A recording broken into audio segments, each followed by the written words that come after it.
vamos a ir resolviendo las preguntas, las que ustedes tuvieron líos. Bueno, entonces tenemos que hablar de manera grandotota cómo es la circulación de un adulto. Recuerden que la circulación de un neonato, el proceso de circulación de un neonato tiene ciertas diferencias. De arranque, en un adulto tenemos que sería una especie de corazón, ¿cierto? Con unos pulmones. Y tendríamos un proceso de oxigenación, un momento en el que llega sangre desoxigenada, ingresa al corazón, del corazón, entonces, ¿por qué lugar ingresa? Hemicardio derecho, cámaras cardíacas derechas, y pasa a los pulmones. Una vez pasan a los pulmones, el proceso que ocurre es el proceso de oxigenación y perfusión, ventilación, perfusión. De los pulmones nos regresamos y llegamos aquí a hemicardio izquierdo. De hemicardio izquierdo, ¿hacia dónde vamos? Bueno, pues estas flechitas naranjadas. Entonces vamos, por un lado, hacia segmento superior, cerebro, pero también cabeza, brazos, hacia segmento inferior.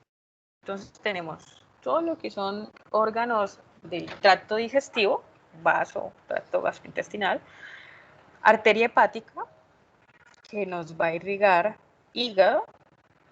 Tenemos una irrigación hacia riñones, tronco, piernas, ahí la sangre llega, cumple su función, ¿sí? Y luego pasa a circulación venosa. Pues aquí ya la sangre, estas flechas verdes, lleva sangre desoxigenada, con restos de metabolitos, que debe ser finalmente limpiada. Sí. Hasta aquí ustedes saben esto, ¿verdad? Ok. Pero ¿qué pasa? Imagínense todo el sistema circulatorio como mangueras. Y esas mangueras tienen diferentes diámetros, diferentes grosores, y ese grosor está dado por diferentes tejidos. Es cuando ustedes vieron histología, probablemente se acuerdan que estaba la pared endotelial, que esas células cumplían con unas características especiales. Pero adicional está el músculo liso, y las células del músculo liso también están dispuestas de determinada manera. Y entonces, cada uno de estos componentes de las mangueras, de los vasos sanguíneos, son diferentes. Al ser diferentes, hacen que, vamos aquí a las preguntas, que la resistencia al paso de la sangre cambie, ¿sí? Entonces, y miren esto, tenemos la aorta, tiene un diámetro grande, mayor que las diferentes, que las otras vasos sanguíneos. Miren el endotelio. Si comparamos el endotelio, por ejemplo, de la aorta con el endotelio de un capilar, vemos que es similar. Pero, por ejemplo, miren el tejido elástico. Miren que la aorta es muy elástica, pero, por ejemplo, un capilar no tiene tejido elástico y una vénula no tiene tejido elástico. Y en contraste, la vena cava, que sería como la par de la aorta, tiene menos tejido elástico, pero el diámetro es mayor. E incluso la pared del endotelio, el grosor es menor. Entonces, vamos a ir respondiendo las preguntas. La composición, la estructura morfológica de los vasos sanguíneos cambia. Ese cambio hace que la sangre se pueda mover de diferentes maneras.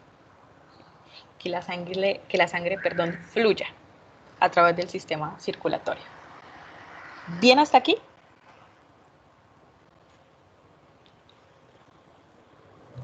Sí, profe. Sí, señora. ¿Qué hay en el endotelio? Entonces, acuérdense que el endotelio era el que nos decía, nos dicen endotelio, entonces hay vasos sanguíneos. El endotelio es un tejido muy en la producción de diferentes sustancias. Sustancias que van a permitir de una u otra manera que el flujo laminar, que el flujo de la sangre se dé de manera adecuada. Entonces, sustancias como ¿qué? El tromboxano,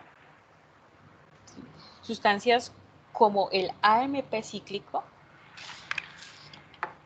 sustancias como el óxido nítrico. Esas sustancias permiten que las paredes de los vasos sanguíneos se dilaten.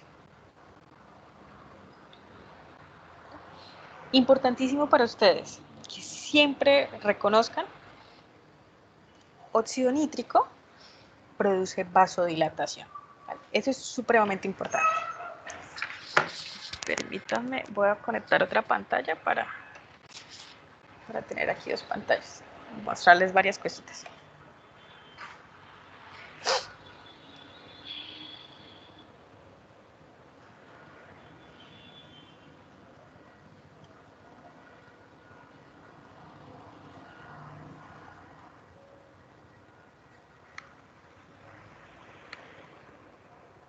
Okay.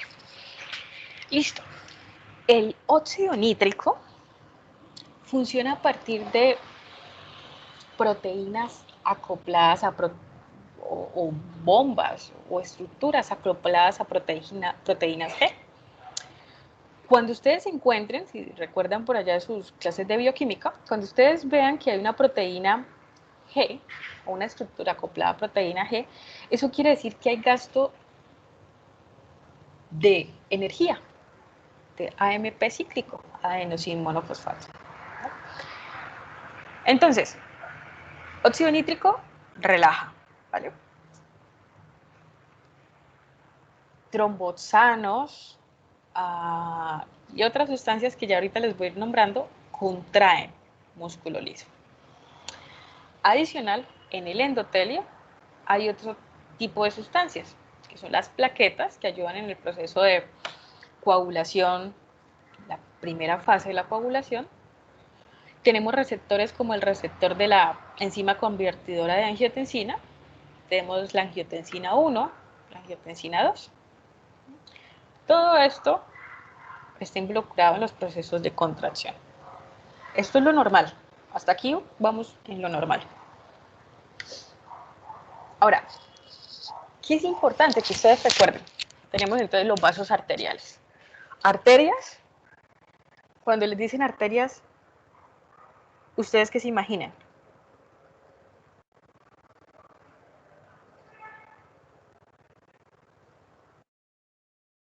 Estructuras por donde pasa la sangre oxigenada. Perfecto. Estructura por donde pasa la sangre oxigenada. Si ustedes ya vieron primeros auxilios. Sí.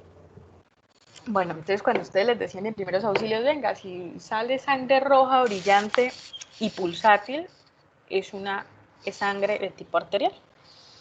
Si nosotros necesitamos, si ustedes imaginan que la arteria necesita pulsar, es porque necesita una capa elástica gruesa, ¿sí? Una capa muscular gruesa. Es básicamente lo que les estoy mostrando acá. Es un corte transversal, tenemos una lámina elástica interna, esta sería la luz de la arteria, esto en blanco, una capa media, una lámina media, tendríamos una capa externa que finalmente nos forma el músculo de qué tipo, liso. Los capilares, ¿qué recuerden ustedes de los capilares?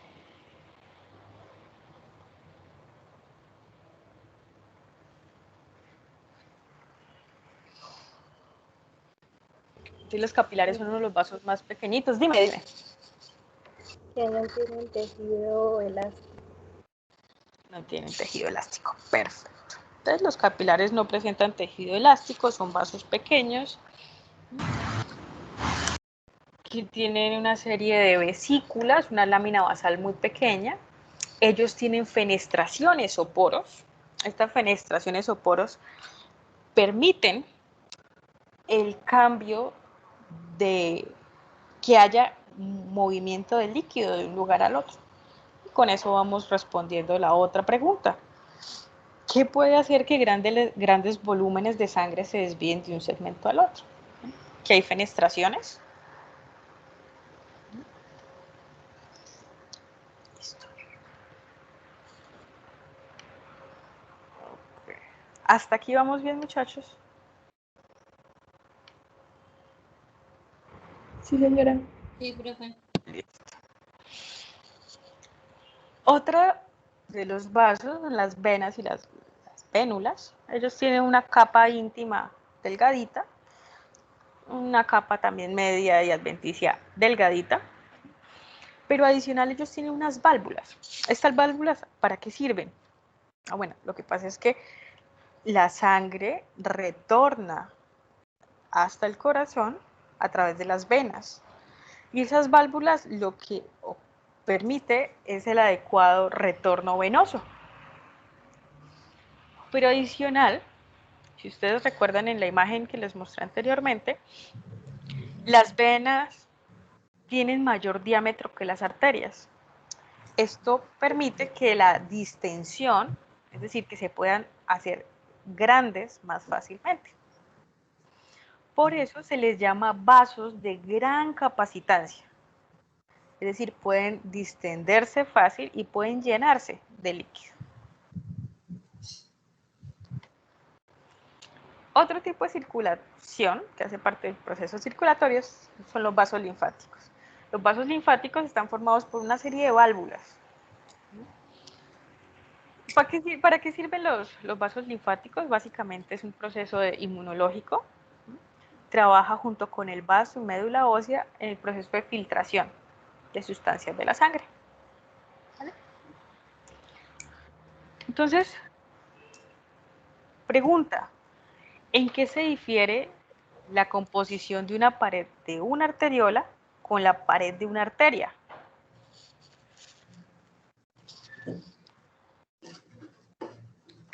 ¿En qué?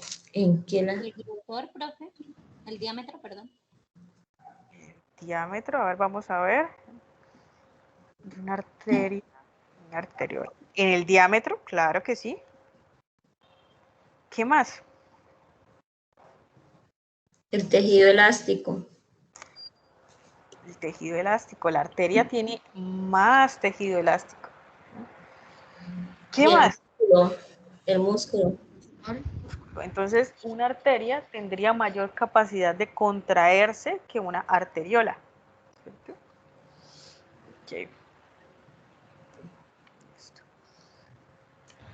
¿Por qué las venas se llaman vasos de capacitancia? Porque se pueden llenar de líquido fácilmente. Porque son fácilmente distendibles. ¿Y cuáles serían los modos de transporte a través de la pared capilar?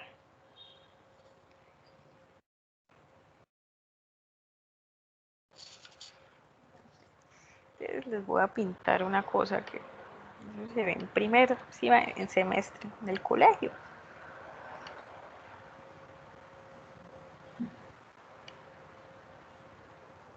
Y entonces, eso quedó feo.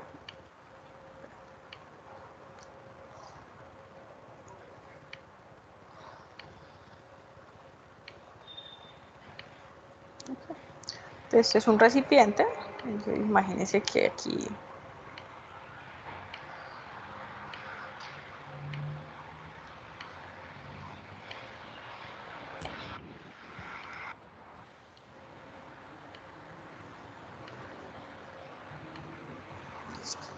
tenemos un lugar que mucha concentración a un lugar de poca concentración, ¿cierto? Si vamos a favor del gradiente de concentración, es decir, vamos de donde hay mucha, donde hay poca, hablaríamos de transporte de qué tipo. Pasivo. Pasivo. Okay. Si vamos de un lugar de poca concentración a un lugar de mucha concentración, vamos de un lugar. ¿Qué transporte es? Activo. Listo. ¿Cuáles son los modos de transporte a través de la pared capilar? Generalmente son transportes de difusión. En donde actuamos a través de, por el orden de presiones. ¿Listo? ¿Transporte qué, profe? Disculpe. Difusión. Y actuamos por presiones. Ok. Entonces vamos a entrar con lo grande. Es importante que ustedes sepan que Q, aquí están las siglas, Q es igual al delta de presión, ¿sí? Al cambio de presión sobre R, es decir, sobre una resistencia. El flujo depende de que el flujo en un recipiente depende de qué tanta presión haya en ese recipiente y de la resistencia que se le ofrezca en ese recipiente. Entonces, imagínense el vaso sanguíneo. Tenemos una presión 1 y presión 2. Eso es gradiente de presión. A ese vaso sanguíneo nosotros le estamos poniendo una resistencia. Las paredes ejercen una resistencia. ¿De qué depende esa resistencia? Ah, venga.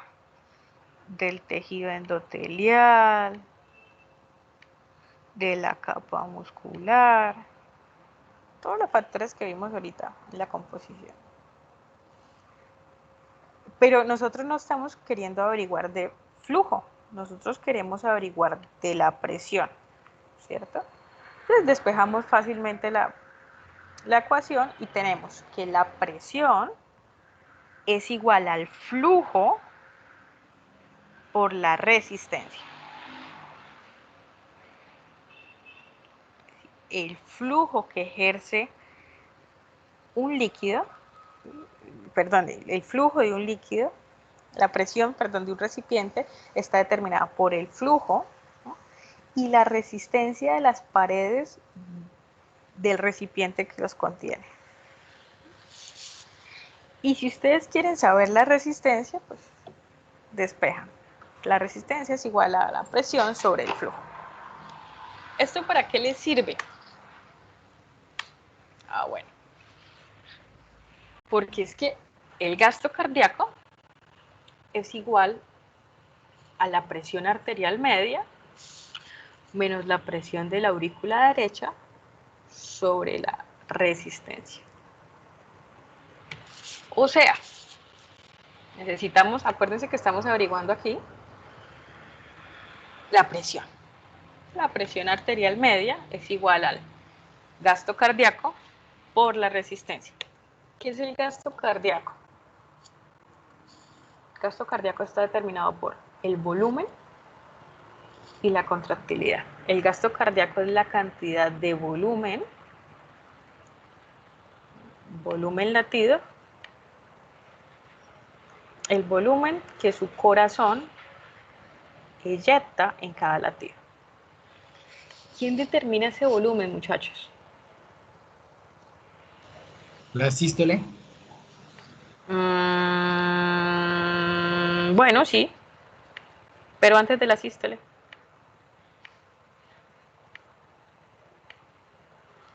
Entonces, volumen es igual a precarga, ¿cierto? Entonces, precarga es todo el líquido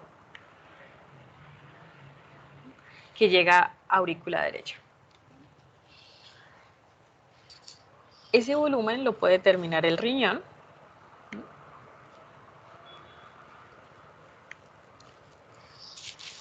¿Quién determina la contractilidad? ¿O qué es contractilidad, pues?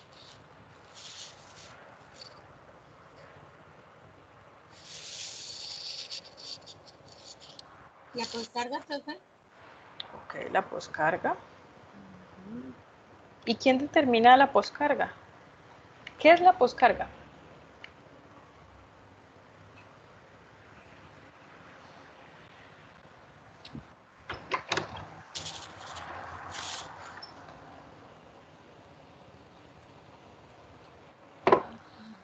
Fácil, la contractilidad es la fuerza que hace el corazón para latir. ¿Quién determina esa contractilidad? Venga. Sistema nervioso autónomo. Y ahí viene una de las preguntas. ¿Cuáles son los receptores que se encuentran en corazón?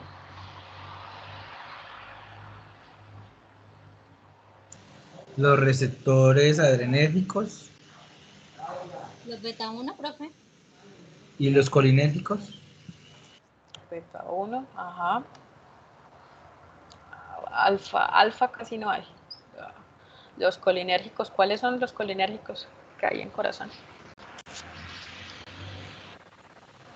Profe, si no estoy mal, Sí, creo que son los nicotínicos y los muscarínicos para la acetilcolina. sí, pero solo están los muscarínicos. Entonces, ven aquí una mnemotecnia rápida para que ustedes reconozcan entre beta 1 y beta 2. ¿Cuántos corazones tienen ustedes? Si son gente normal. Uno. Uno, ¿no? Entonces tenemos los receptores beta 1 están en el corazón, donde generalmente en nodo sinusal y pared de ventrículo. ¿Okay? Por lo tanto, una estimulación beta adrenérgica aumenta el cronotropismo y el inotropismo. ¿Cuántos pulmones tienen ustedes? ¿Condiciones normales? Pues 2, ¿no? Y los receptores beta 2 están en los pulmones. Es una mnemotecnia boba que a mí me ha servido mucho. Bueno, entonces volvemos. La presión arterial media está dada por el gasto cardíaco y por la resistencia. Gasto cardíaco es igual al volumen latido. El volumen es la precarga, que tanto líquido, que tanta sangre llega a su aurícula izquierda. Esa precarga está fácilmente controlada o regulada por riñón. La contractilidad es la fuerza que ejerce el corazón en cada latido. Generalmente está dada por sistema nervioso autónomo, en donde se involucran realmente los receptores beta 1. Los receptores muscarínicos, los de acetilcolina, ventrículo no tiene casi inervación colinérgica, entonces no se involucra. Y la resistencia, que es la otra parte de la presión arterial media. ¿De qué depende la resistencia? O sea, venga, de qué tanto sus arterias, sus vasos sanguíneos, tienen la capacidad de contraerse y relajarse. Es decir, que tanta capacidad tienen de cambiar la luz. ¿Okay? Y el diámetro, por supuesto. ¿De qué depende el diámetro? ¿Quién regula también el diámetro de entrada? Es el tipo de vaso sanguíneo, ¿cierto? Pero tanto el diámetro como la distensibilidad también están dadas por sistema nervioso autónomo. ¿Qué receptores encontramos en vasos sanguíneos?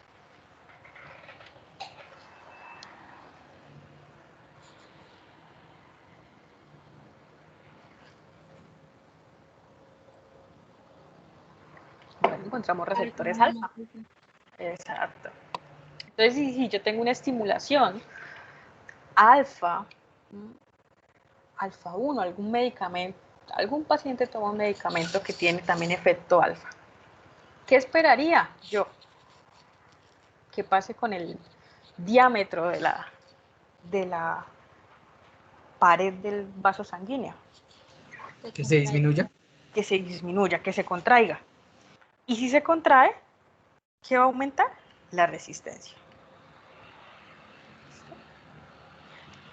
¿Esto está entendido, muchachos? Bueno, esto es repaso de fisiología. Entonces la presión, en la medida en que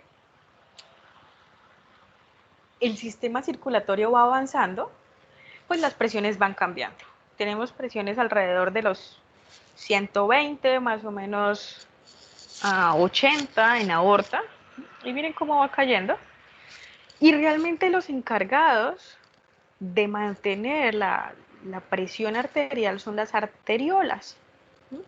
Por supuesto, la aorta también participa, grandes y pequeñas arterias, pero las arteriolas, por tener mayor, imagínense, imagínenselo de esta manera, por haber más cantidad de arteriolas, son ellas las que mantienen la presión arterial media. Hablamos de presión arterial media aceptable, en puntos más o menos de 65 milímetros de mercurio.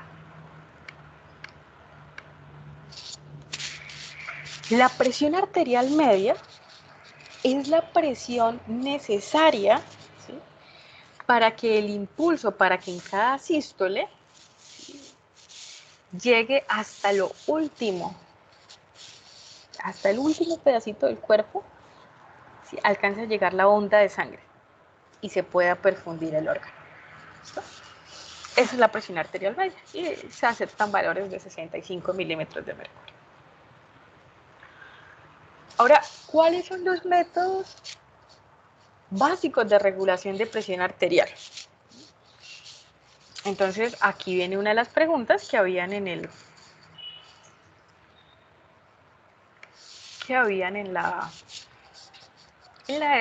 cuestionario, es ¿qué se hace? ¿Por qué grandes volúmenes pueden pasar de un lugar al otro? Entonces, bueno, el sistema circulatorio es capaz de desviar líquido capilar. Entonces, ¿cómo lo hace? Imagínense lo siguiente.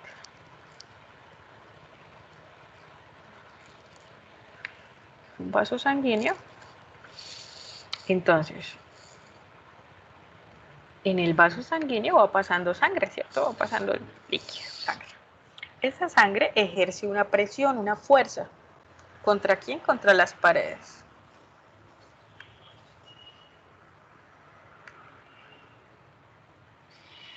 Esa fuerza la vamos a llamar presión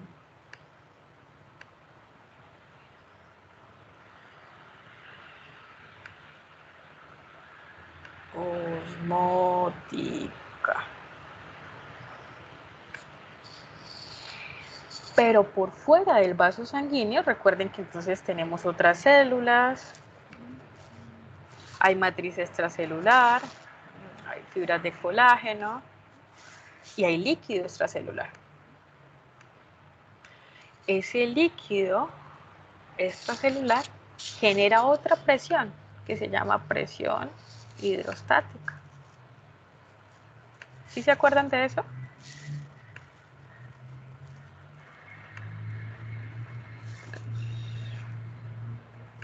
No se acuerdan. Okay.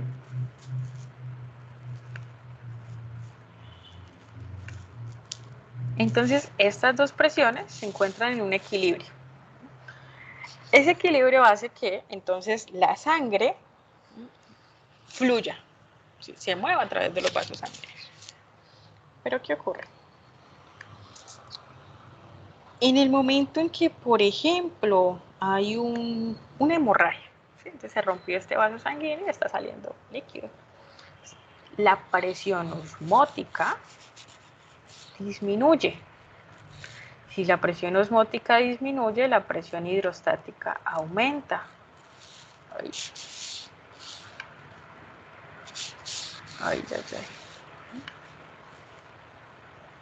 Entonces antes teníamos 3 flechitas rojas, ahora tenemos 3 flechitas rojas, perdón, 6 flechitas rojas por fuera. Ahora por fuera tenemos 10 flechitas en total. ¿Cuál presión está aumentada? ¿La de afuera o la de adentro? La de afuera. ¿La de afuera? La de Afuera. afuera.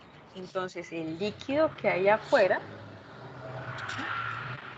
acuérdense, por transporte, por simple transporte, por delta de presión, entra.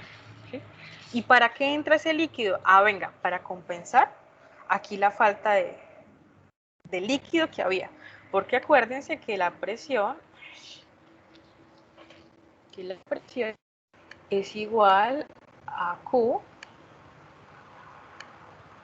por R. Entonces, si falta líquido, si falta flujo, de algún lugar debería llegar más flujo, más líquido para llenar ese vaso. ¿Listo? Esa es la primera parte de regulación de la presión. El cuerpo es capaz de desviar líquido desde los capilares. ¿Listo? ¿Bien hasta aquí?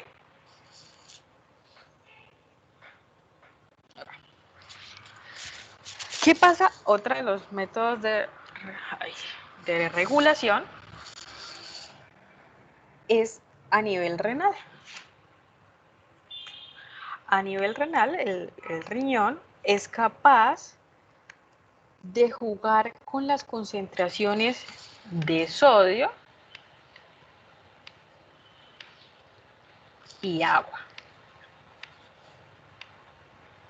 Entonces, si por alguna razón el flujo, el agua, el líquido corporal empieza a disminuir, el riñón lo sensa y el riñón dice, venga, hace falta líquido.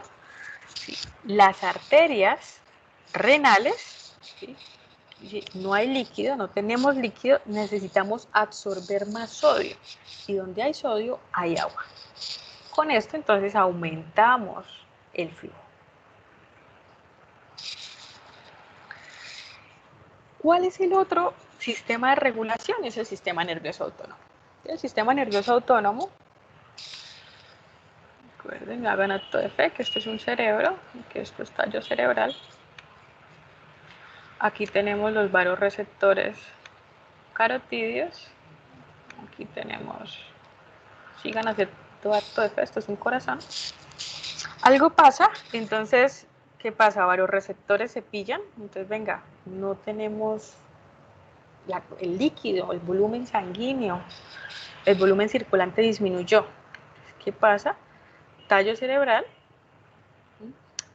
por vías aferentes, llega la información a tallo cerebral y por vías eferentes, entonces, estimulamos corazón.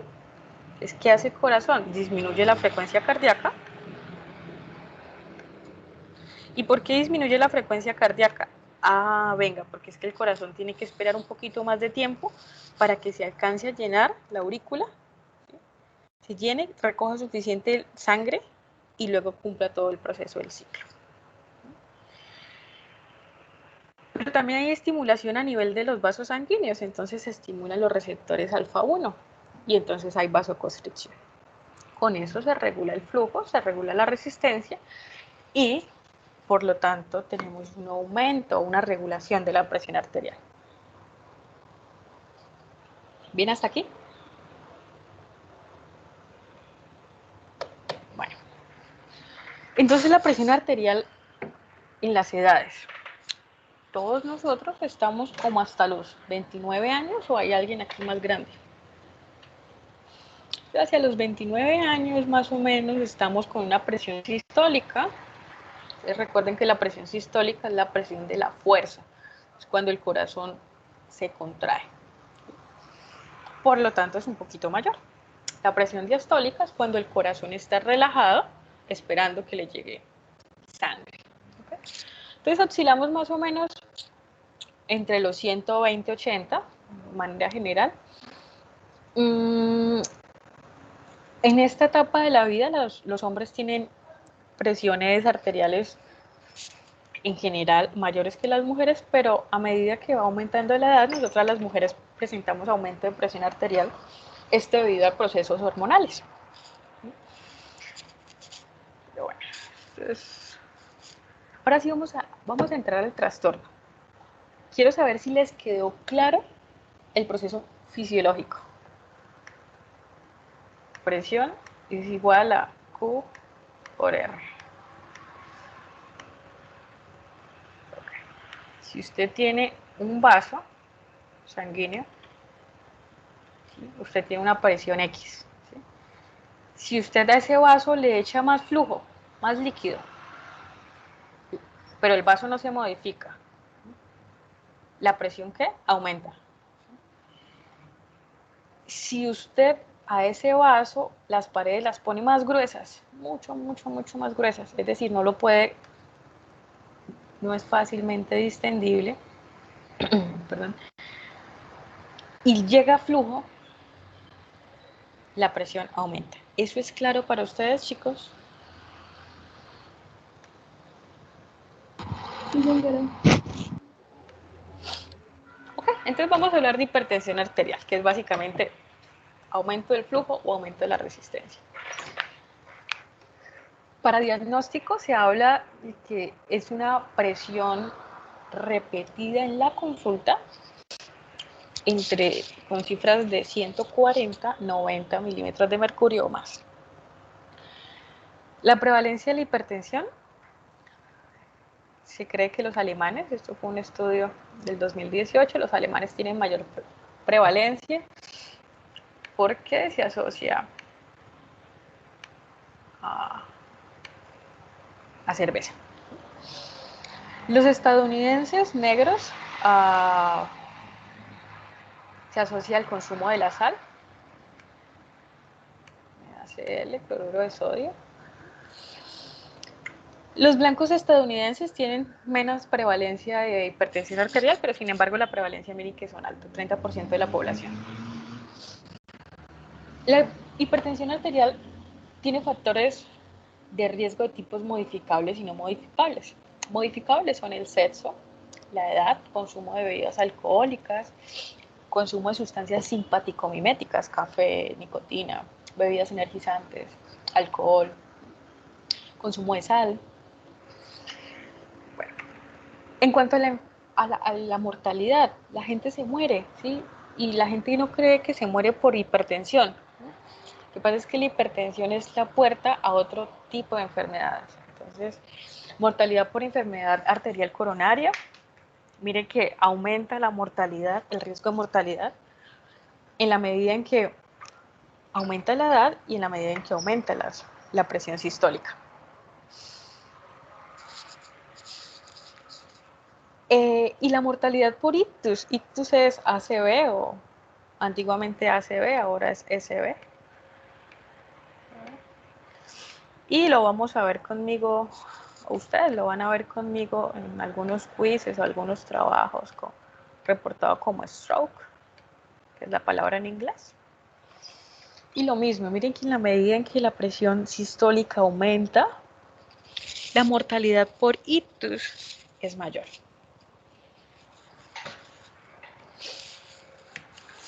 Entonces, hay dos tipos grandototes de hipertensión. Hipertensión primaria o hipertensión esencial o hipertensión idiopática. Y esa es hipertensión que ocurre, pero no hay una causa exacta. ¿Sí? Es común en personas a partir de los 40 años, se cree que es por el estilo de vida. Y está la presión de tipo secundario, que es causada por otras patologías, enfermedades que ustedes van a ver el otro semestre, como por ejemplo feocromocitoma, consumo o terapia de reemplazo con mineralocorticoides o glucocorticoides. Hoy vamos a hablar de la hipertensión esencial y los mecanismos por los que ocurre esta alteración. Entonces tenemos 4 mecanismos y miren que son los mismos mecanismos que son los que regulan la presión arterial. Entonces, de arranque, mecanismo neuronal. Entonces, tenemos aquí lo grande que es el sistema nervioso central. Recuerden que el sistema nervioso central tenemos, bueno, tallo cerebral en donde están los reguladores de las funciones vitales. Hay presencia de quimiorreceptores. ¿Qué sensan esos quimiorreceptores? ¿Alguien se acuerda?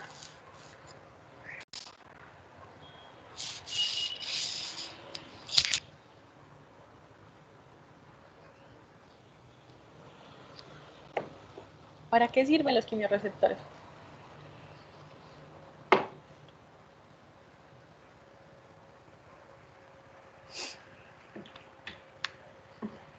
profe, ¿Cuáles es son Para los captar sensor. estímulos, profe. Para captar estímulos, pero ¿de qué tipo? estímulos químicos, los estímulos químicos del ambiente?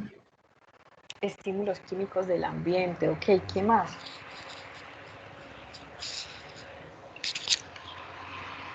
Entonces, concentraciones grandes, dióxido de carbono,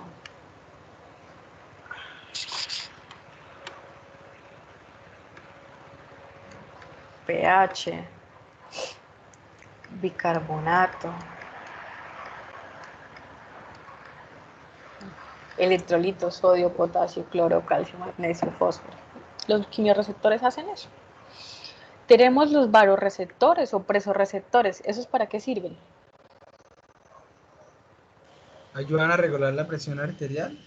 Exacto. Entonces ellos, en el momento en que son estimulados, dicen, venga, uy, o la presión arterial se subió, o por ejemplo, venga, tenemos poco líquido, necesitamos hacer estimulación, necesitamos regular la presión arterial. Por otro lado, tenemos sistema nervioso autónomo. Entonces tenemos eferentes vagales. Entonces, acetilcolina inerva, digamos que por acá está nódulo sinusal. ¿Sí? ¿Y qué hace acetilcolina? Disminuye frecuencia cardíaca. ¿Listo? Como les decía, la inervación en pared ventricular es mínima, entonces el efecto inotrópico de la acetilcolina no es, bueno, no, pues más fuerte. Y tenemos el eferente simpático, que es el eferente simpático, entonces tenemos receptores ¿de qué tipo? Adrenérgicos, beta. Beta 1. ¿Listo? Ellos se encuentran también en nódulo sinusal, pero también en pared ventricular. Lo que implica que haya un aumento de la frecuencia cardíaca y aumento de la fuerza de contracción. ¿Vale? Siguiendo con el sistema nervioso autónomo, entonces tenemos, bueno, ¿con qué neurotransmisores trabaja? Aquí, pues tenemos aquí noradrenalina y adrenalina. A nivel vascular, ya lo hemos dicho, hablábamos de estimulación simpática con noradrenalina y receptores alfa 1. También tenemos inervación a nivel de glándulas suprarrenales, ¿no? Con la liberación de aldosterona. Ya lo vamos a ver para qué sirve. Y tenemos estímulos eferentes que van hacia riñón, que actúan a partir del sistema nervioso simpático también, es decir, con noradrenalina. Normalmente, ¿qué ocurre? Entonces hay un cambio, entonces imagínense que el vasoreceptor dijo, venga, la presión arterial se cayó, nosotros necesitamos, se estimulan aquí los vasoreceptores, y entonces se inhibe aquí en tallo cerebral la respuesta. ¿Qué esperaríamos? Bueno, esperamos que haya acoplamiento cardíaco o acoplamiento de tipo vascular.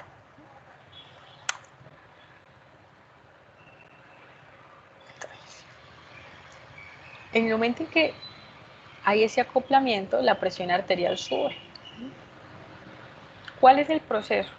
Entonces, sube la presión porque se modifica a nivel vascular,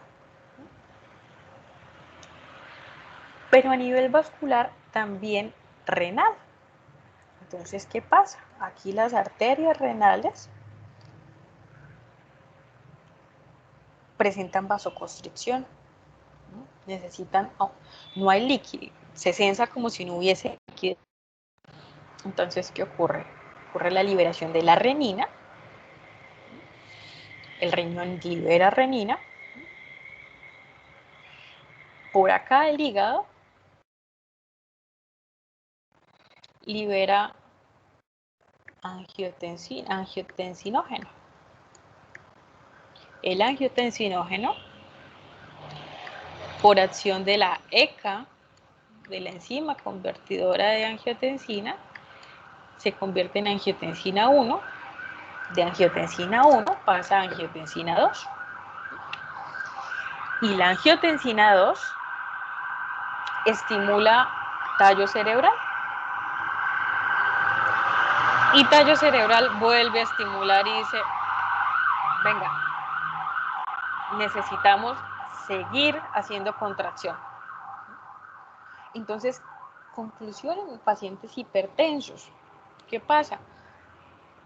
El sistema de regulación neuronal se encuentra dañado. El vasoreceptor que en nosotros, en ustedes, que es un vasoreceptor que se activa, imagínense, a los 121 milímetros de mercurio, ese vasoreceptor se activa y dice, venga, uy, la presión está aumentada, empecemos. ¿Por qué está aumentada? Bueno, es que hay contracción de los vasos. No, no hay contracción, hay mucho líquido. Bueno, entonces empecemos a eliminar líquido. En ustedes funciona muy bien, porque ustedes no son hipertensos. En los pacientes hipertensos, una presión de 140 no va a activar a los vasoreceptores. Entonces ese paciente, el sistema neuronal, siempre va a estar con un predominio simpático. Él va a decir, venga, hay vasoconstricción, parece que no hay líquido, entonces dejemos de eliminar líquido. Entonces, se retiene sodio, se retiene agua, se activa el proceso renina-angiotensina-aldosterona, la angiotensina produce más vasoconstricción y es un círculo vicioso. ¿Vale? ¿Qué se está haciendo en el tratamiento? En el tratamiento a las personas se les estimula, bueno, son tratamientos experimentales. Hay estimulación eléctrica de los vasoreceptores, se ponen aquí unos choques. Y es como si se reiniciaran esos vasoreceptores. Y entonces ahí ya ellos empiezan a censar y dicen, venga, ya 140 no es normal. Y activan todo el proceso. Y otra de las cosas que se hacen es, se cortan las aferencias renales, se hace denervación renal. Con eso se disminuye, se inhibe el proceso de renina-angiotensina-aldosterona. ¿Por quiénes pueden o en quiénes puede estar alterado este proceso neuronal? Pacientes con obesidad. Entonces, permítanme, borro esto.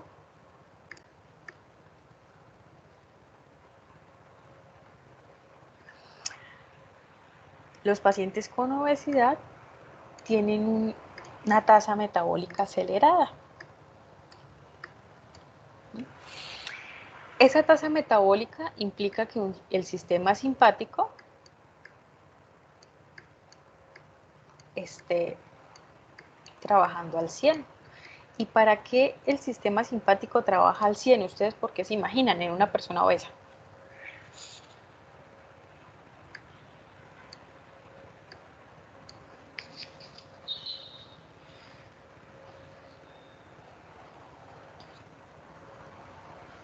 ¿Para quién? Profe, para mantener un equilibrio. Sí. El equilibrio radica en, se necesita quemar grasa. Una persona con obesidad tiene mucha grasa. Necesita acelerar el metabolismo de degradación. Exacto, sí señor. Entonces, ¿quién hace eso? Sistema simpático. ¿Y qué hace el sistema simpático? Acuérdense, ese no es selectivo, o sea, ningún estímulo es realmente selectivo. Entonces, cuando el sistema simpático descarga, él no solo se va a ir a los adipocitos, él va a hacer efecto aquí en el músculo cardíaco, en el músculo de musculatura lisa, va a hacer efecto a nivel renal. Entonces, ¿cuál va a ser finalmente? Aumento de la presión arterial, ¿cierto?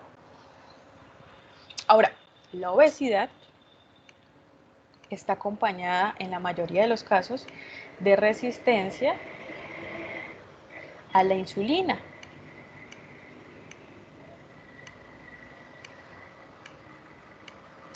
Eso se cree que es porque hay acción de la leptina, que es una enzima de adipocitos.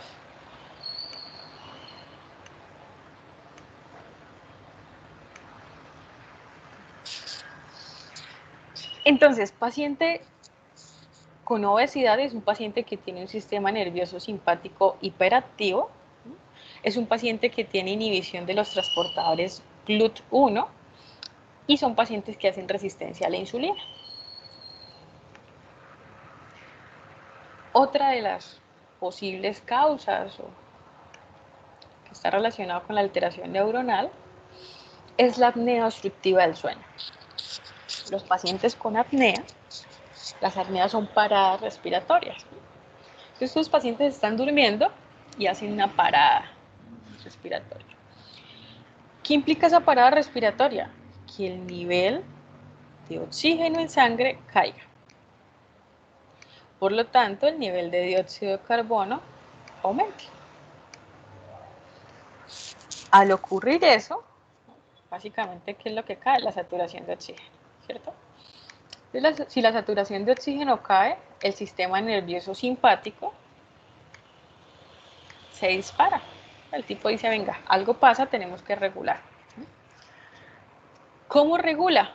El sistema nervioso aumenta frecuencia cardíaca porque necesita llevar más sangre y la persona se despierta. ¿Sí? Pero ¿qué pasa con estas personas? Ya como el proceso de apnea es crónico, cuando las personas están despiertas, los valores normales de oxígeno son captados como valores anormales. Es decir, el paciente ya está despierto en su día normal, él tiene saturación de 98, que sería lo normal, pero el cuerpo ya no lo toma como normal, él lo toma como muy bajo, él lo toma como una disminución de la oxigenación. Y entonces el sistema nervioso simpático va a seguir activo. ¿Está claro esto, muchachos?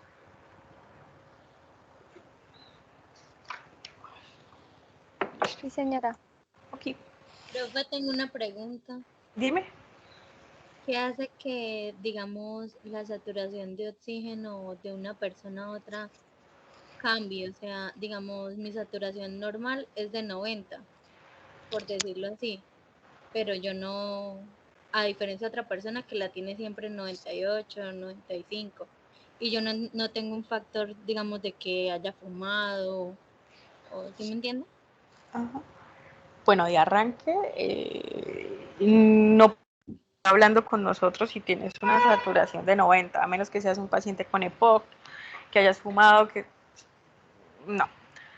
Algo debe estar atrapando el oxígeno, es decir, algo debe estar disminuyendo el proceso de ventilación, perfusión, es decir, que haya el intercambio gaseoso. ¿Qué patologías se ocurren? Bronquitis, asma, EPOC. La misma anemia, anemias severas. Recuerden que la saturación de oxígeno es básicamente qué tanta hemoglobina lleva un glóbulo rojo. Entonces, puede ser, el problema puede ser de tipo pulmonar, ¿sí? El sistema respiratorio, o tienes alguna hemorragia, estás sangrando por algún lugar, estás anémica y estás perdiendo sangre, pero de arranque, si tuvieras 90 no estarías conversando con nosotros. Ahora, hay algo que se puso de moda ahorita con COVID, que fue los dispositivos de saturación de oxígeno. ¿Qué pasa? Si su merced está frío, usted se pone ese dispositivo y usted tiene la piel fría, ese dispositivo pasa.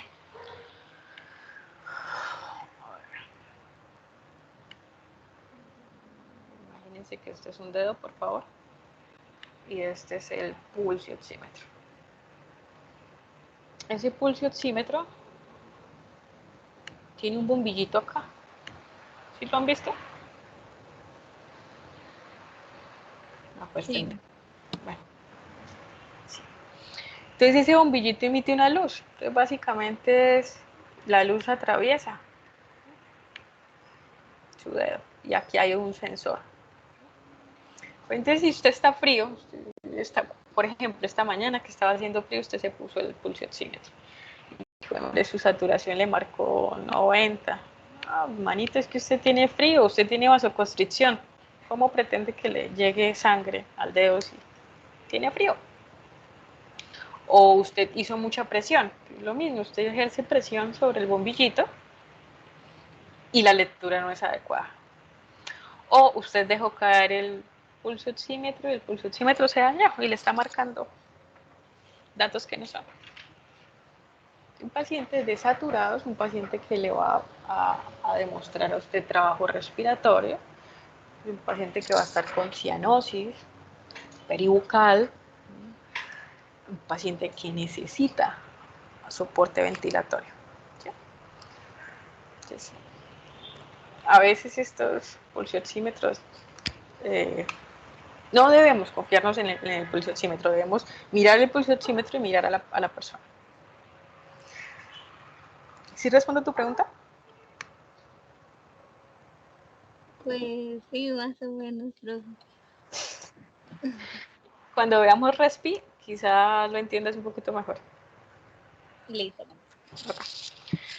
Entonces miren que adicional del proceso del efecto del sistema simpático sobre corazón y vasos sanguíneos, tenemos un efecto sobre el riñón. Entonces, por un lado, en las células justaglomerulares se estimula la liberación de renina. ¿Sí? Esa renina, entonces, se une a receptores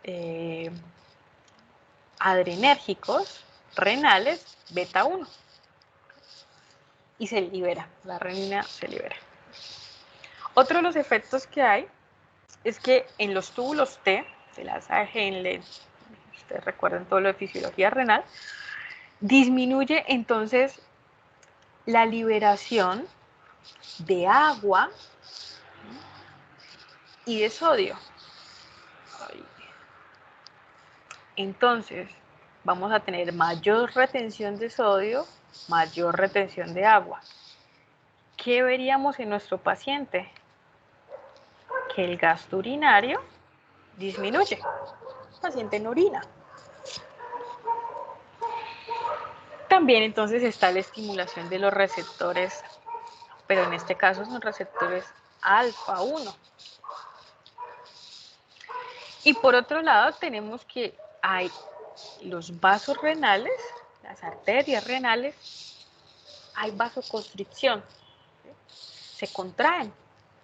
Y recuerden que si la resistencia aumenta, antes teníamos todo este espacio para que pasara la sangre. Pero ahora tenemos solo este espacio para que pase la sangre. Entonces, la irrigación, la cantidad de sangre que va a pasar va a ser poquita y ella tiene que hacer más fuerza, o sea, la presión va a disminuir. Por lo tanto, el proceso de filtración glomerular disminuye. Ese es el efecto del sistema simpático en los pacientes hipertensos. ¿Quedó claro? Estábamos hablando de parte de neuronas, el sistema nervioso. Ahora vamos a hablar de cómo el riñón,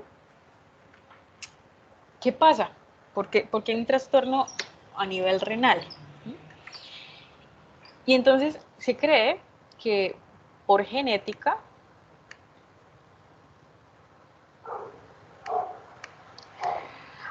hay personas que tienen incapacidad para excretar el sodio. Y recuerden siempre, donde hay sodio, hay agua.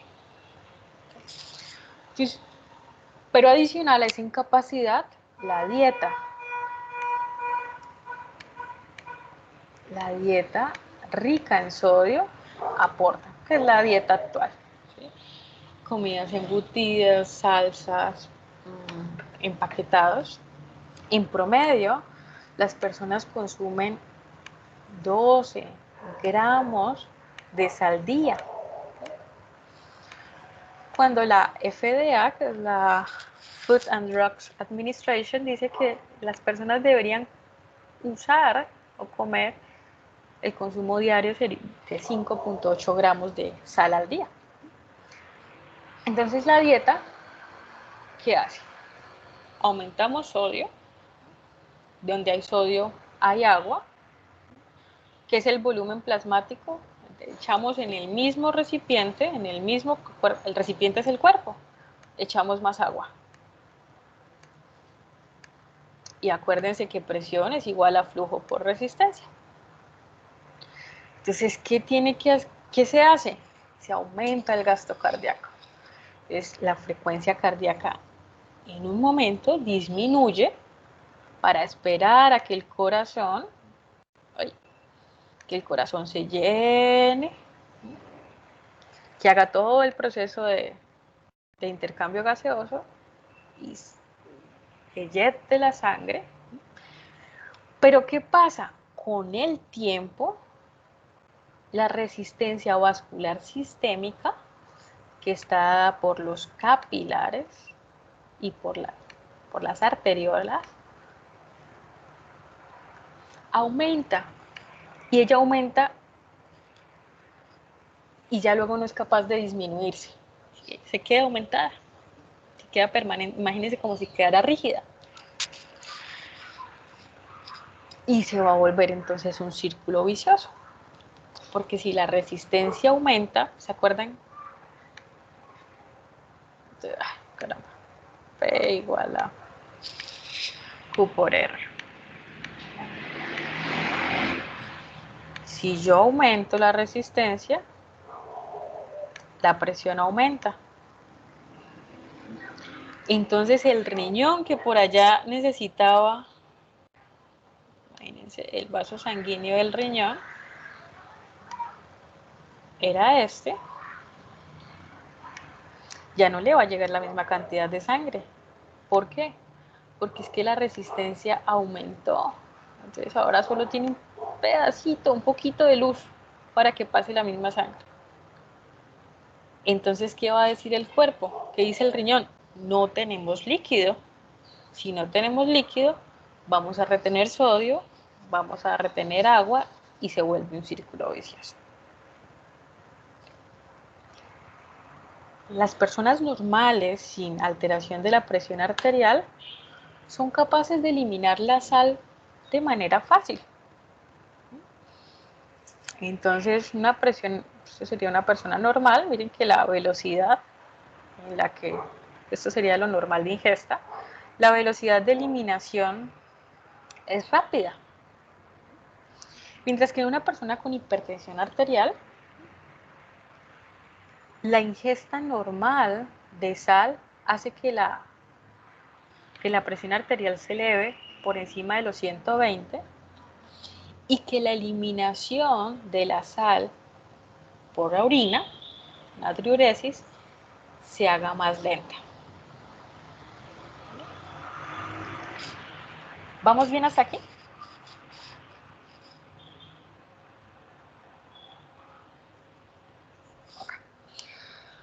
Uno de los riesgos asociados a la alteración o a la fallos de regulación renal de la presión arterial es el bajo peso al nacer. Ustedes están ahorita en cuidado holístico de los chiquitines. ¿Qué pasa con un bebé prematuro? ¿Qué se les ocurre?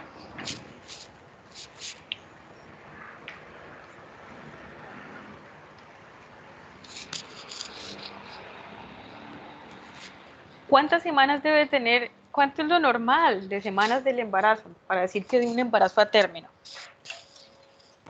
40. 40.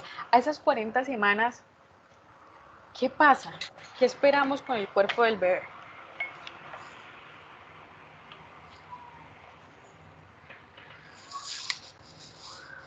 Que sus órganos se desarrollen por completo, ¿no? Exacto. Listo, como mínimo, claro. Y si tenemos un bebé de, no sé, 31 semanas, ¿qué pasa con los órganos? No están desarrollados. Están por desarrollados. completo. Exacto. Entonces, eso pasa. Generalmente los bebés con bajo peso al nacer son bebés prematuros. Generalmente, no todos. Entonces, los bebés prematuros tienen un pobre desarrollo de glomérulos. ¿Y qué son los glomérulos? ¿Qué es el Son los glomérulo? encargados de la filtración de la sangre. Exacto, son los encargados de filtrar sangre y se produce entonces la orina y se separan. Es el filtro, es el colador. Si no hay glomérulos, pues hombre, la capacidad de filtración va a ser menor. Estos niños en la etapa adulta son niños que tienen menor cantidad de glomérulos por riñón, hay un deterioro de las nefronas y la capacidad de eliminación de sodio es mínima. Por lo tanto, se retiene más sodio, se retiene más líquido, aumenta el gasto cardíaco, aumenta la resistencia vascular periférica, tenemos hipertensión arterial. ¿Eso queda claro, muchachos? Perdón. Listo. Otra de las cosas, habíamos hablado que a nivel vascular, bueno, el cuerpo los mismos vasos sanguíneos regulaban a través de la liberación de factores relajantes y la inhibición en la liberación de factores no relajantes, básicamente. ¿Qué pasa aquí en la parte vascular? La liberación de los factores relajantes, que hablábamos, óxido nítrico, bradicinina, acetilcolina, disminuye. Al disminuir, vamos a tener vasos sanguíneos con contracción. Pero adicional, la liberación de proteína C reactiva, que ustedes de pronto la han escuchado, la proteína C reactiva es un marcador inflamatorio, de tipo inespecífico, pero marcador inflamatorio. Si nosotros tenemos inflamación, un proceso de inflamación va a llamar interleuquinas, prostaglandinas, que son estas de acá, y va a haber mayor liberación de sustancias de crecimiento, trombóticas y proinflamatorias. Entonces, ¿qué va a pasar, por ejemplo, con las plaquetas? Las plaquetas que andaban por los vasos, sin adherirse al vaso sanguíneo, porque no había lesión, se van a empezar a adherir. Entonces, miren lo siguiente. Entonces, este era el vaso sanguíneo normal. Pero entonces se dejaron de liberar óxido nítrico, acetilcolina, bradicinina. Entonces el vaso se empieza a contraer. Las paredes se vuelven rígidas. Adicional a esas rigidez, entonces tenemos aquí pegados factores inflamatorios.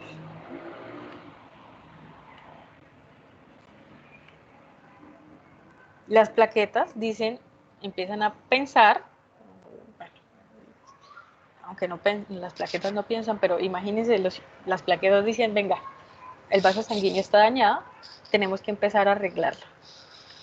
¿Qué hacen las plaquetas normalmente en un vaso dañado? Ellas se pegan, ¿sí? Reparan el vaso hasta que se activa toda la cascada de coagulación. Ellas se van a pegar. Hay proceso de liberación de colágeno. Entonces, el colágeno, ¿qué hace? Que la pared vascular se vuelva mucho más dura. Otro de los factores que se activa es la nicotamida, que es esta, y la adenina. Ellas son activadas por la angiotensina 1.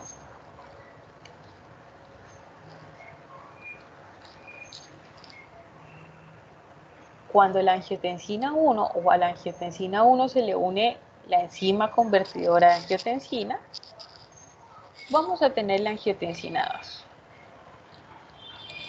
Y el efecto de la angiotensina 2 va a ser producción de vasoconstricción. Entonces, en rojo era el vaso normal. El nuevo vaso que tenemos es este que les estoy dibujando en verde. Es un vaso con una pared muy gruesa, con poca distensibilidad, poca capacidad de distensión, que debe recibir la misma cantidad de flujo, que debería recibir la misma cantidad de flujo, pero no puede, porque es que su luz ha disminuido. ¿Por qué disminuye? Bueno, porque el endotelio ya no libera óxido nítrico, ya no libera, no es sensible a la acetilcolina, y porque ahora libera muchos factores de crecimiento, factores proinflamatorios y factores trombóticos.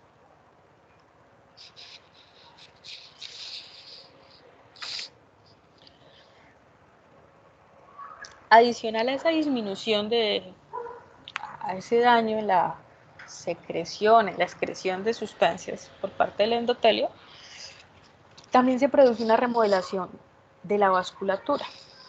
Entonces, ¿qué pasa en arterias pequeñas, más pequeñitas?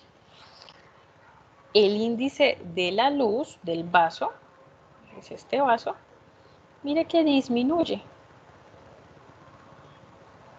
¿Pero por qué disminuye? Porque la arteria que era grande se volvió más pequeña. ¿Okay? Es decir, el área de la arteria disminuyó. Entonces, si yo tengo una arteria, un recipiente con un área disminuida al que le tengo que ingresar la misma cantidad de fluido,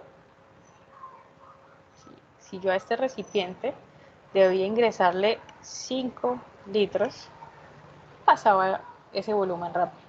Pero a este recipiente más chiquitico, debo pasarle este misma cantidad de volumen. La presión va a aumentar, la resistencia que me van a ejercer esas paredes va a ser mayor. Por lo tanto, la presión aumenta. Eso va a pasar con las arterias pequeñitas. Con las arterias grandes, tipo aorta, la arteria desarrolla un proceso de hipertrofia. Es como cuando usted va al gimnasio. Usted va al gimnasio, empieza a levantar pesas y sus músculos crecen. ¿Esto pasa aquí? El músculo liso creció, pero ese músculo es rígido. La arteria no se puede distender. ¿Y por qué? ¿O a partir de quién? ¿Sí? A partir de este factor de crecimiento transformante beta, que en últimas va a producir colágeno.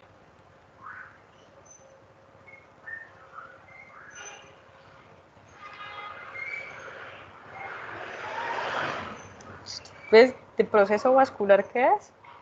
Disminución en la producción o en la liberación de sustancias, aumento en la liberación de sustancias proinflamatorias y remodelación vascular. Hasta aquí, ¿vamos bien? Ok. Como mecanismo hormonal, tenemos el famoso sistema renina-angiotensina-aldosterona. Entonces, el riñón. El riñón normal tiene una prorrenina, que es una enzima, pues. Cuando esa prorrenina se activa, ella finalmente puede causar fibrosis y retención de sodio. Imaginémoslo acá. La prorrenina inactiva, a partir de la unión con el angiotensinógeno, recuerden que el angiotensinógeno lo produce aquí el hígado, ¿sí? Se une y forman la angiotensina 1.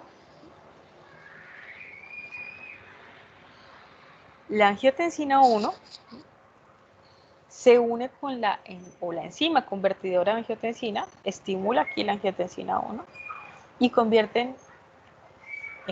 se convierte en angiotensina 2. ¿Y la angiotensina 2 en dónde actúa? En receptores adrenérgicos, que van a estar tallo cerebral y van a empezar a hacer una activación simpática. Y recuerden que en activación simpática tenemos corazón, vasos sanguíneos. Pero también vamos a tener estos receptores en endotelio vascular. ¿Qué vamos a tener en endotelio vascular? Disminución de la producción de óxido nítrico, disminución en la sensibilidad de acetilcolina, aumento en la producción de inflamatorias, de sustancias trombóticas, la acumulación de plaquetas. Va a haber hipertrofia de músculo liso. ¿Qué va a pasar con las células miocárdicas? Se van a volver más grandes, va a haber hipertrofia. Vamos a tener un paciente con un corazón grande, se llama cardiomegálico. La angiotensina 2 también actúa en el riñón. En el riñón dice, venga, retenga sodio, no tenemos líquido, tenemos que retener sodio. Al retener sodio se retiene agua. En la corteza suprarrenal, mismo, se produce la aldosterona. La aldosterona por un lado, retención de sodio, y por otro lado produce fibrosis. ¿Eso está claro?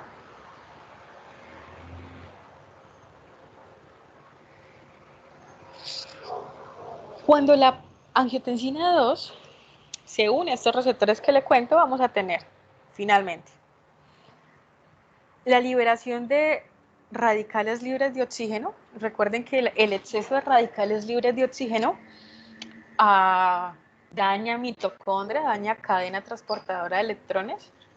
Si se daña esto, hay daño celular. Inflamación vascular, crecimiento, fibrosis, disfunción, liberación de noradrenalina. Vamos a tener presión arterial alta con remodelación cardíaca, pero también vamos a tener pacientes con intolerancia a la glucosa. Vamos a tener pacientes con aterosclerosis, es decir, endurecimiento del vaso sanguíneo, daño del flujo laminar, daño endotelial, que estas dos combinadas pueden llevar a un paciente a un infarto agudo de miocardio, un ictus o stroke y la muerte. Hay otro tipo de alteraciones de la presión que se dan por procesos inmunológicos.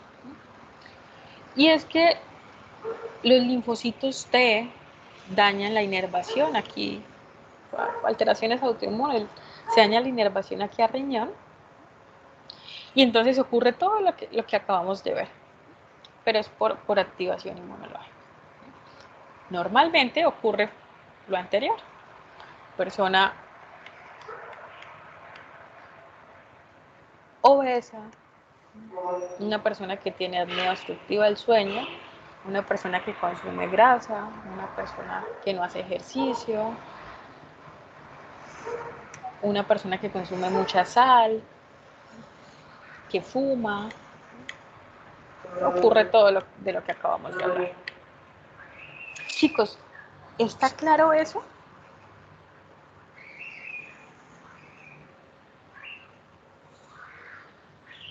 Sí, profe. Entonces, ¿qué vamos a hacer con ese paciente? ¿Cómo lo evaluamos? La medición es clave, porque entonces llega el paciente y usted le toma la presión. Pero imagínese que ese paciente estaba mal sentado ese paciente tenía un jean, un pantalón muy ajustado. Además, tenía ganas de orinar. Estaba asustado. Y entonces la presión arterial sale elevadísima. Pero no es porque el paciente tenga hipertensión, es porque los factores externos estaban estaban alterando la medición. Entonces, ¿qué es importante? Que su paciente esté bien sentado, que no hable cuando usted le vaya a tomar la medición, entonces dígale al paciente. El brazalete sea el adecuado. Entonces imagínense que van y le toman la presión arterial a un niño con un brazalete de un adulto. Absurdo. Esto, el brazalete debe ser el adecuado. El brazo del paciente debe estar descansando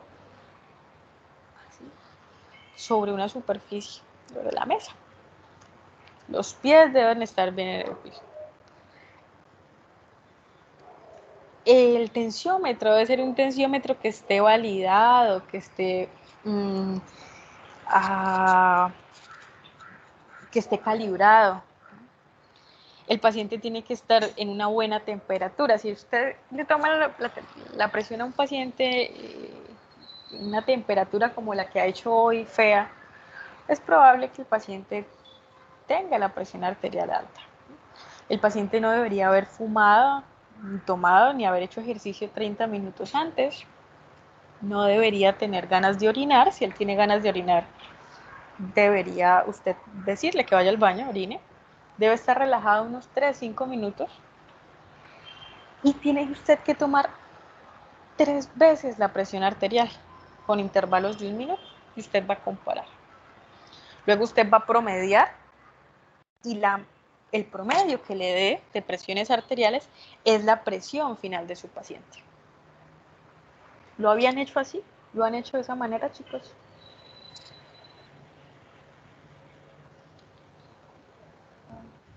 No, generalmente no, pues porque no le dicen esto. Pero sí es muy importante esto. Ahora, hay pacientes que solo presentan hipertensión cuando están en el consultorio.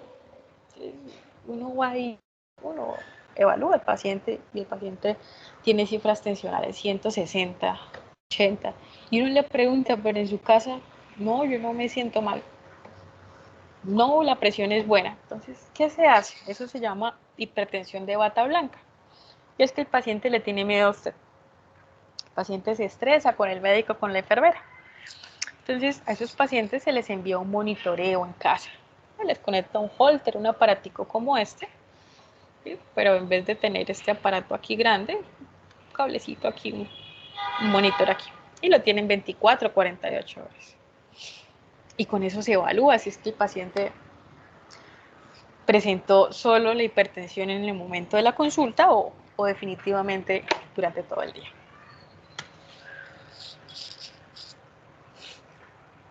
En consulta, entonces, se cree que una persona es hipertensa cuando la presión es mayor a 140/90. Pero si se hizo la toma con un tensiómetro electrónico, es decir, usted se lo conectó al paciente, usted se fue y volvió. Si el paciente tiene presiones mayores a 135/85, se considera hipertensión. En el domicilio, es decir, en casa, son valores similares a los anteriores. Y en MAPA, que se llama monitorización ambulatoria de la presión arterial, que es el Holter,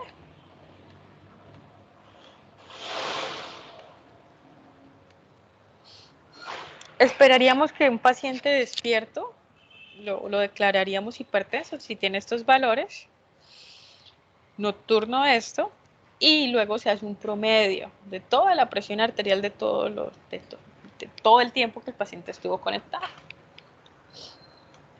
Esto es un Holter. Entonces, generalmente, ¿qué se hace? ¿Qué hacemos? Yo trabajo con esto, haciendo Holter. Entonces, uno le conecta al paciente esto y uno le dice, haga su vida normal. Y uno revisa la fluctuación. Uno configura el equipo y dependiendo, se pueden hacer mediciones cada hora, cada 10 minutos, dependiendo según la recomendación médica. Y uno sigue. ¿Cómo están las presiones de este paciente en promedio? ¿Qué ven ustedes?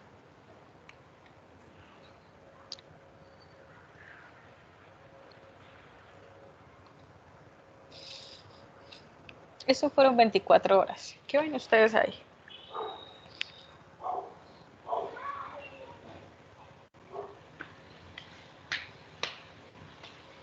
Lo rojito, lo de arriba, es la sistólica. Y lo de aquí abajo, lo azulito, es la diastólica.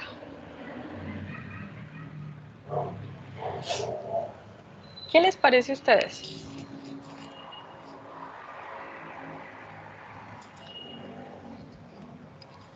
Que tiene elevación en la sistólica, profe. Ok, ¿dónde?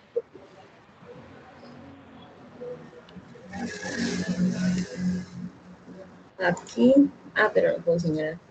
Más o menos tiene un rango como entre 140. A ver, esto es 150. Sí, mire, acá. En el 1, 2, 3, 4, en la quinta casilla. 1, 2, 3, 4, 5. Aquí hizo un pico, Sí, sí. sí. Entonces, bueno, aquí no puse el horario. Probablemente el paciente acabó de comer. Entonces, ¿uno qué hace? Uno, lo que les contaba, uno promedia todo el día. Este paciente es un paciente normal. Lo ideal es que nosotros a veces tengamos picos después de comer. O si nos enojamos por algo, la presión va a aumentar. Pero lo ideal es que si aumenta, el proceso regulador aparezca y vuelva a su línea basal, a su estado más o menos 120, menor de 120. ¿Vale? Este es un paciente normal. Este es periodo nocturno. ¿Sí ven cómo desciende la presión? Entonces, esto es un holter de presión, un monitoreo de la presión ambulatoria. De acuerdo con la AJA, hablamos de presión normal, todo lo que esté menor de 130, con diastólicas de 85. Una presión normal alta, 130 a 139. Hipertensión, grado 1, 140 a 150. Y 9, perdón. Y grado 2, con presiones mayores a 160. Des en cuenta que a partir de presiones normales altas, hablamos no solo de I, sino de O. Entonces es probable que ustedes tengan en sus consultas o en sus servicios un paciente que tenga una presión arterial de 120, 89. Entonces aquí sería un paciente con presión arterial normal alta, diastólica. ¿Okay? Por ejemplo, un paciente que tiene una presión arterial de 150, 80. Él es un paciente hipertenso grado 1 con hipertensión sistólica grado 1. ¿Okay? La hipertensión o el apellido de la hipertensión lo da la presión, el valor de presión que esté más elevado. ¿Eso es claro? Okay. ¿Qué es el riesgo cardiovascular? Es el riesgo que tiene una persona de presentar alteraciones tipo ictus, eventos tipo infarto agudo de miocardio secundario a una elevación de la presión arterial. Entonces, ¿qué factores de riesgo hay? Que sea diabético, que haya presentado eventos tipo infarto agudo de miocardio, ictus como antecedente, que fume, que consuma alcohol, que consuma en general simpático-miméticos. Se cree que un paciente con presiones de 175, perdón, 115-75, a partir de acá, riesgo cardiovascular. Con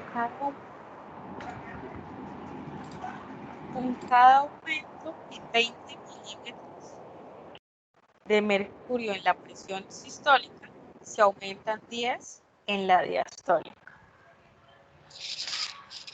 Entonces, pacientes que tengan infarto agudo del miocardio, hipertensión arterial, diabetes mellitus, enfermedad cardiovascular, de arranque, un alto riesgo cardiovascular. Esto es un ejemplo de un paciente, de una persona de 60 años, hombre, y pues, por supuesto, las categorías van variando de acuerdo al sexo, a la edad y a los factores, a las comorbilidades. ¿A qué no queremos llegar con un paciente? Que la presión arterial máximo no pase de esto.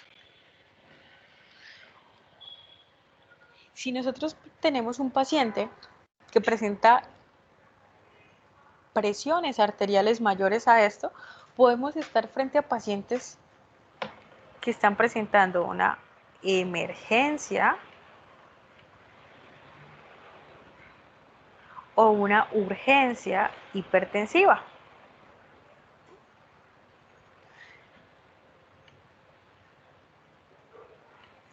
Y las diferencias entre estas es si hay o no hay daño en órgano blanco.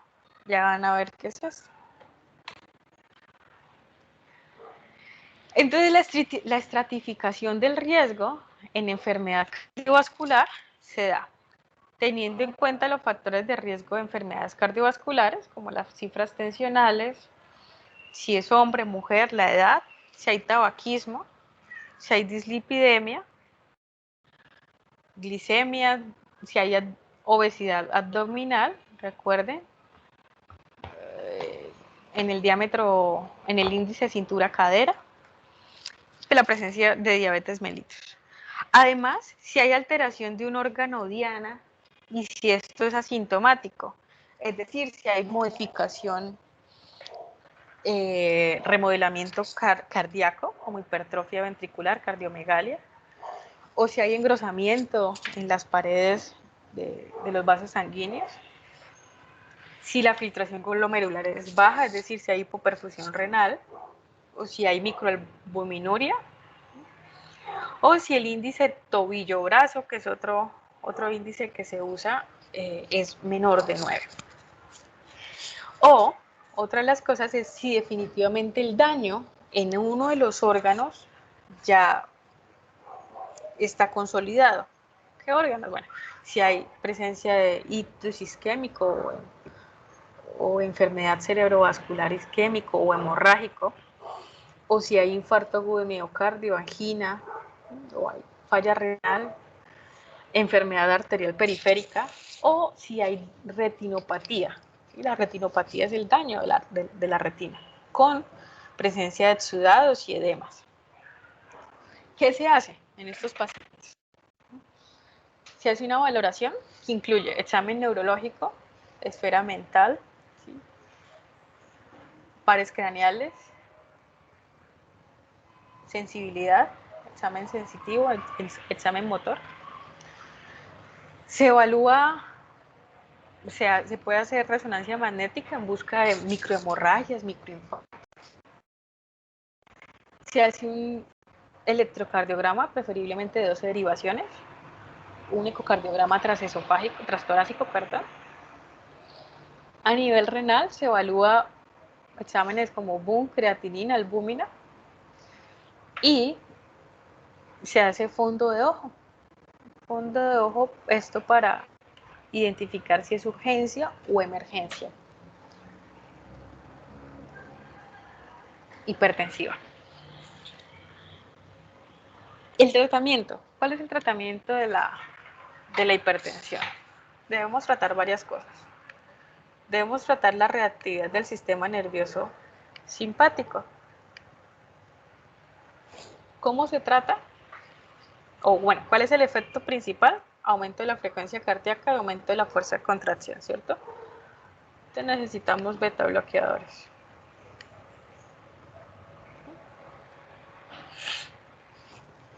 Necesitamos tratar algo que inhiba los receptores alfa, que bloquee los receptores alfa. ¿Por qué? Porque necesitamos algo que produzca vasodilatación. Entonces necesitamos alfa antagonistas.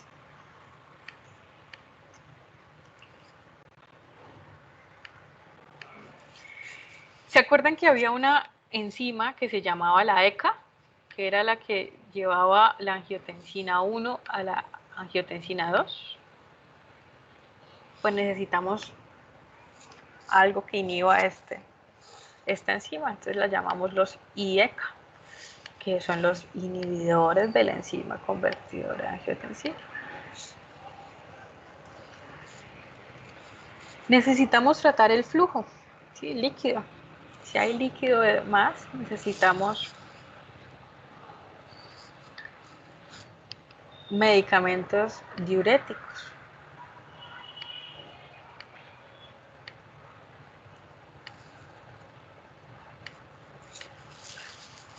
Eso como tratamiento farmacológico.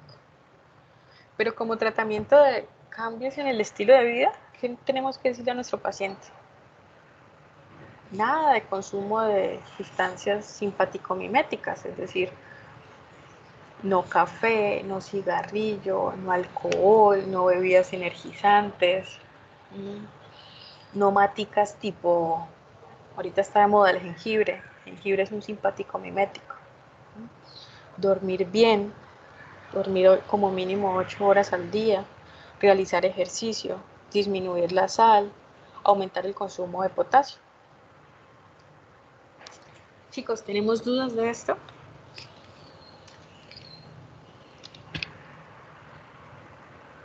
Yo, profe, ¿qué efecto, cuál sería el efecto de la furosemida en ese momento que el paciente tiene la tensión alta, profe? Es un diurético. Sí. Elimina agua. Entonces, si tú eliminas flujo, es probable que el riñón esté reteniendo sal, y si retiene sal, retiene líquido. Entonces necesitas eliminar fluidos para disminuir la presión arterial. Bueno, profe, gracias. Vale. Bueno, te les voy a mostrar ahorita las diapositivas que ustedes ya tienen en tema. Dame un segundito.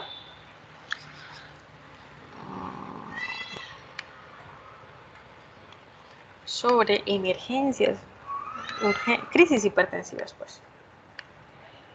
Un segundito.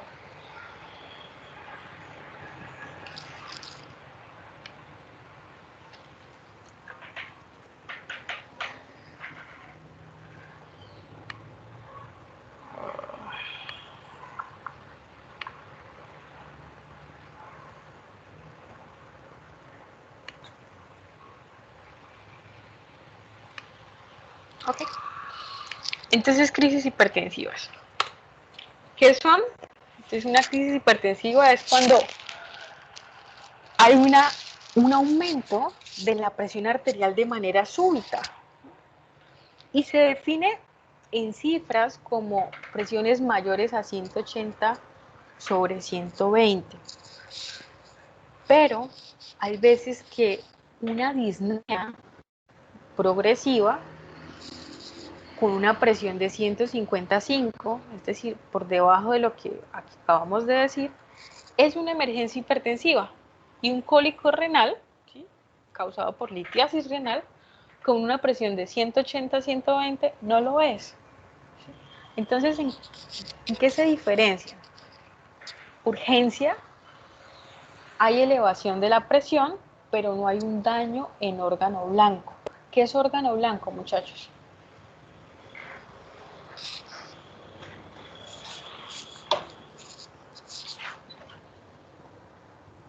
Creo que estaba aquí en la guía. Sí. ¿Qué es órgano blanco?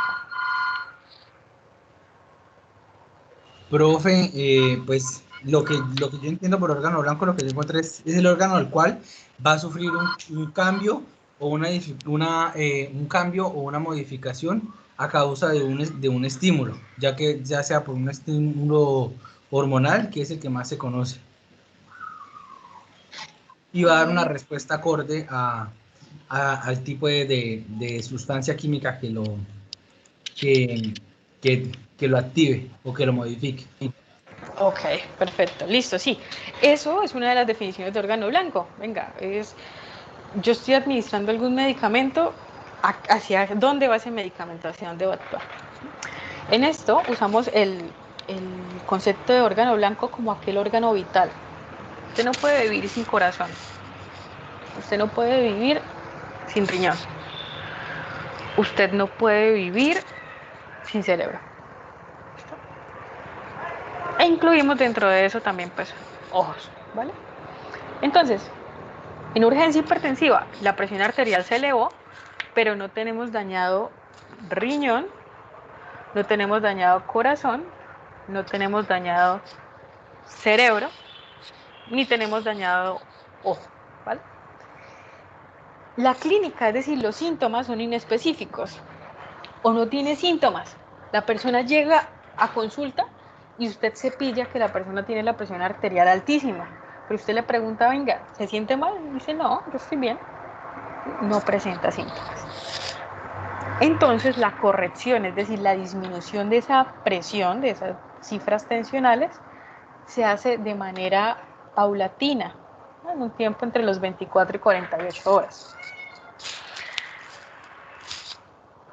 El tratamiento se administra vía oral. Listo. ¿Tenemos dudas de esta?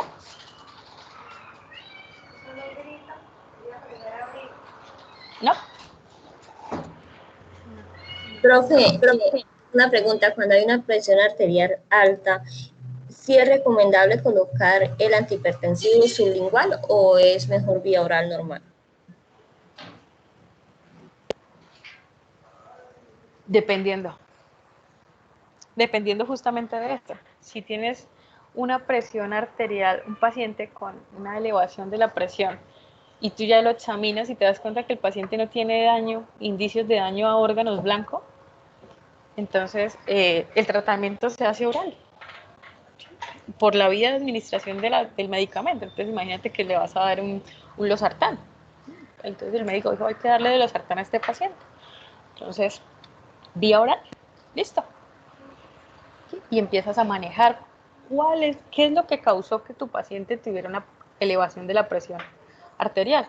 Entonces tú te das cuenta que es que el paciente tiene un dolor cólico renal, está cursando por una litiasis. Entonces tú resuelves la causa de esa elevación de la presión.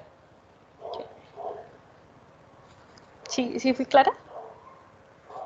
Sí, profe, gracias. Listo. Ahora vamos con emergencia. ¿Qué es emergencia? Son presiones, de acuerdo con la AJA, son presiones mayores a 200, 120. Pero como les dije anteriormente, una presión de 150, 105 sí puede ser una emergencia, que si está dañando algún órgano y el paciente presenta síntomas de daño de un órgano, es una emergencia. ¿Vale? Pero pues la AJA la determina como presiones de 200, 120. Hay lesión en órgano blanco, la corrección se hace inmediata y eso es lo que nosotros llamamos la ventana. ¿Sí? 60 minutos. Iniciaron los síntomas, tenemos 60 minutos para disminuir la presión arterial, para corregir la alteración que el paciente está teniendo, para que no tenga pues lesiones. El tratamiento se hace parenteral. ¿Y cuáles son así como las tres cosas grandes? Hipertensión maligna con retinopatía bilateral. Retinopatía, entonces fondo de ojo. Esto es un fondo de ojo normal. ¿Ustedes qué deberían ver? Esto es la mácula. Esto sería todo retina. Deberían en un fondo de ojo se debería ver las estructuras vasculares normales, bonitas. Deberían ver la papila con los bordes bien delineados. Un paciente que presente borramiento de la papila como difuminado es un paciente que está en un proceso de una hipertensión endocraniana. La retina debería verse de este color naranjadito. En los pacientes con retinopatía, miren lo que va a ocurrir. Tenemos un borde hiperpigmentado hacia retina nasal. Tenemos como si fueran motas de algodón. Estos son procesos hemorrágicos antiguos, y tenemos hemorragias activas. Además, miren que la papila está como difuminada, como borrada. Esto indica que el paciente está en un proceso de hipertensión endocraniana. A eso se llama hipertensión maligna. Un paciente con encefalopatía hipertensiva, venga, algo cerebral. ¿Qué van a encontrar ustedes en ese paciente? Paciente letárgico, con convulsiones, con ceguera cortical. ¿Sí? Es decir, el problema no está en los ojos, el problema está en el nervio. ¿Por qué? Porque hay algo que está comprimiendo, o el nervio ya no está irrigado, hay alguna hemorragia a nivel del lóbulo occipital, o finalmente es un paciente que se encuentra en coma.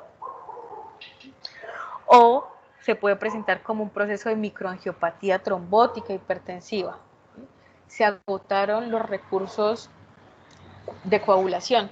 Al agotarse, hay un proceso de hemólisis y un proceso de trombocitopenia. Caen las. Entonces, clave, lesión órgano blanco, corrección inmediata. ¿Cómo se presenta?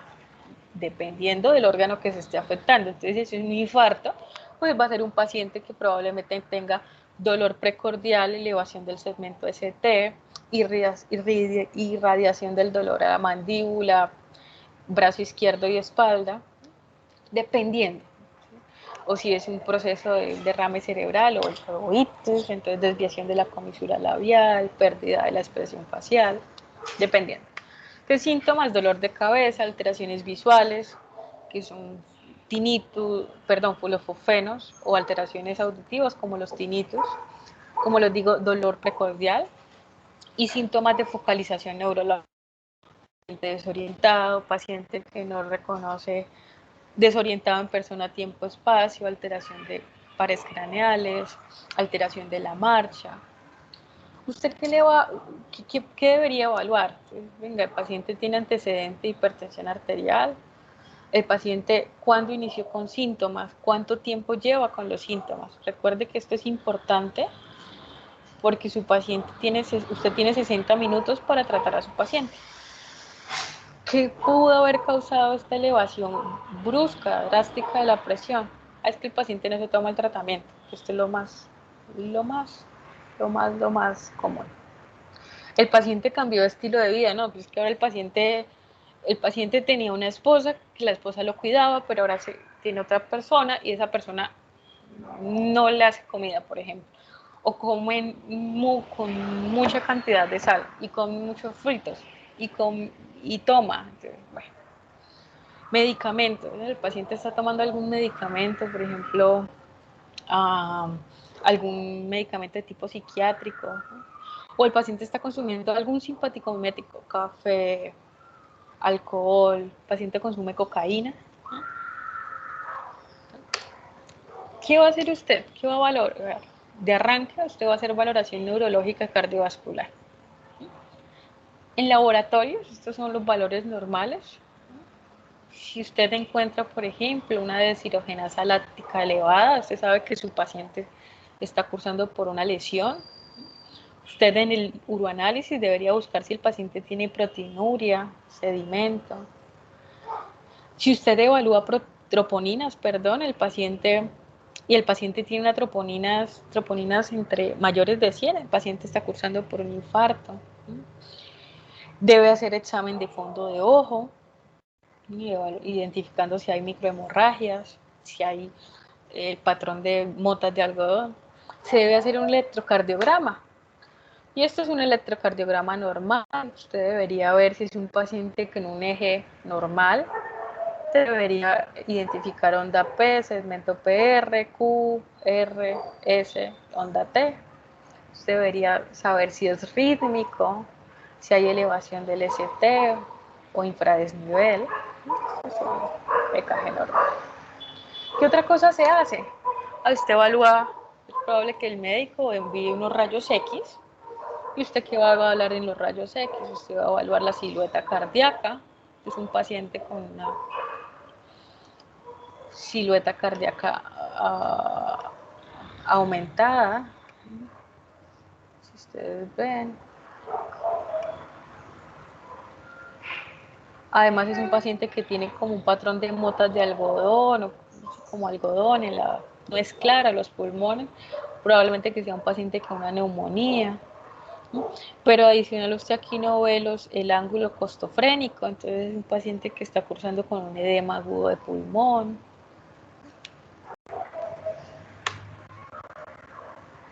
¿Qué otra cosa usted evaluaría? Entonces, si la estructura de la aorta. Entonces, bueno, se ven aquí, esto sí se ve muy negro porque es calidad de la imagen, pero aquí básicamente es un aneurisma de aorta. Eso es una emergencia hipertensiva, claramente.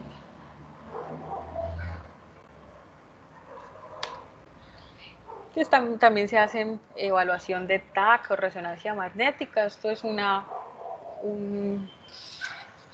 hemorragia, un ictus hemorrágico, donde ustedes pueden ver cómo en los diferentes cortes hay compresión aquí de los ventrículos y compresión de las diferentes estructuras.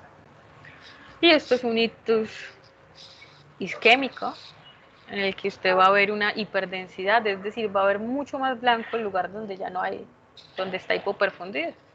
Está la lesión. ¿Profe? Dime. Profe, es que ahorita tengo clase a las 6, es para poderme retirar. Ya está la última diapositiva. Bueno. ¿Cómo se va a tratar? Se trata de acuerdo al evento. Aquí están los medicamentos y el tiempo. Ustedes tienen en tema tienen esta presentación, además tienen unas tarjetas de medicamentos que yo les hice como tipo jueguito. Yo esperaría que ustedes entren a esas tarjetas y jueguen con ellas y practiquen con ellas. El día miércoles, como les digo, vamos a desarrollar en la primera hora un caso clínico y vamos a determinar si es una emergencia o una urgencia hipertensiva, ¿vale? Entonces necesito que se lean al menos estas diapositivas y que jueguen con las tarjeticas, ¿vale?